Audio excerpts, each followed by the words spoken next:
అదే చంద్రబాబు నాయుడు గారు కూడా ఇదే మాట అనడం జరిగింది. అది కూడా జరిగింది. తర్వాత నేనేం చెప్తున్నానంటే ఇప్పుడు కూడా అప్పుడు కానీ ఇప్పుడు కానీ మీరు కేంద్ర ఎన్నికల సంఘం మీ ఆధీనంలో ఉంది, కేంద్ర ప్రభుత్వం ఆధీనంలో ఉంటుంది. కేంద్ర ప్రభుత్వం మీరు అంతా కలిసి పోటీ చేస్తున్నారు. పోటీ చేసినప్పుడు మీరు స్టార్టింగ్ లోనే ఎన్నికలు స్టార్ట్ అవుతానే డిఐజీని, డీజీపీని, ఎస్పీని, సిఎస్ ను మొత్తం ట్రాన్స్ఫర్ చేసుకుంటూ వచ్చినారు. మీకు ఎవరెవరో ఇబ్బంది అంటారో అనిపిస్తారో వాళ్ళందరినీ మీరు ట్రాన్స్ఫర్ చేస్తూ వచ్చినారు. 19లో మాకు ట్రాన్స్ఫర్ చేసేవాళ్ళు లేరు, ట్రాన్స్ఫర్ చేయమని మేము అడిగేదానికి ఎవరు లేరు, మమ్మల్ని పట్టించుకున్న వాళ్ళు లేరు. మా ఇంతటి మేముగా ఎన్నికలు పోయినాం, మేము ఒక్కరిమే ఎన్నికలు పోయినాం. మీలాగా అన్ని పార్టీలు దేశంలో ఉన్న అన్ని పార్టీలు కలుపుకొని ఎన్నికల కమిషన్ దాంట్లో పెట్టుకొని సాయంత్రం 6 గంటలకు అయిపోవాల్సిన ఎన్నికలు మరుసటి రోజు 6 గంటల వరకు పెట్టి ఎలక్షన్ అవ్వద్దు, కొన్ని ఓట్లు వచ్చాయి, కౌంటింగ్ అప్పుడు 48 లక్షల ఓట్లు పైబడి మళ్ళీ కౌంటింగ్ వచ్చాయి. ఇంత తేడా కనపడినప్పుడు ఎవరికి ఏం చెప్పాలో ఎవరు ఏం చెప్తారో వాళ్ళే ఆలోచన చేసుకోవాలా.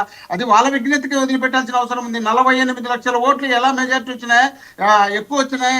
ఎలక్షన్ రోజు వచ్చిన ఓట్లకు కౌంటింగ్ రోజుకు 48 లక్షల ఓట్లు వచ్చినాయంటే ఏంటి అర్థం? వీళ్ళకి వచ్చిన మొత్తం 23 లక్షలు, 21 లక్షలు